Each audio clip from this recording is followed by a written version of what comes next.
So it's really important when you're dealing with storing herbs and cleaning herbs and dealing with them in general to kind of think about them as soft herbs and then the hardier herbs. And so the hardier herbs, I would put thyme, rosemary, those kinds of things. And then basil, cilantro, and parsley, I would put in the soft herb category. Basil is its own special thing entirely, actually. And so what I recommend you do when you get basil home would be to just put it into a little cup of water and keep it on your counter until you use it. If you want to insist on keeping it in the fridge, go ahead and you can put it into a bag like this with a dry paper towel in it and get all the air out, and I'm going to show you how to do that. But then don't put basil in your crisper drawer, because that's or even in the back of the fridge where it can get quite cold. So I would put it in the door of your fridge, which is a little bit warmer. Basil can turn black really quickly on you, so it needs to stay a little bit warmer. That's why I recommend just treating it like flowers, putting it in a glass, putting it on your countertop.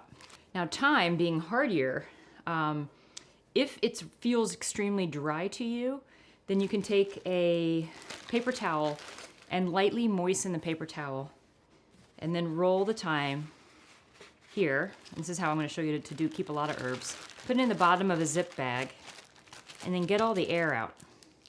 What I do is I almost seal it completely and then roll it and push all the air out and then press down on it. Okay? A little bit of dampness on the thyme will keep it from drying out too much and keep it nice and fresh. And this go ahead and keep in your crisper drawer. And you can even put just a little label on it since you can't really see what it is and say thyme. If you're not going to use all of your thyme, go ahead and just put it in the freezer in a bag to use for making a vegetable stock or a chicken stock.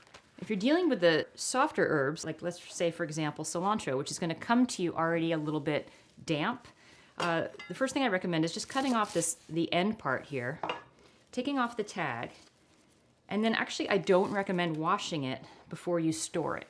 What you really want to do with something like cilantro is to get it dry, spread it out on that paper towel, and then roll it inside the paper towel, okay? And then store it the same way that you would store the thyme. And this is going to keep a lot of moisture that's in the cilantro from rotting the leaves. So keeping it drier is better. And then wash it as you're using it. And the same exact thing I recommend for the parsley.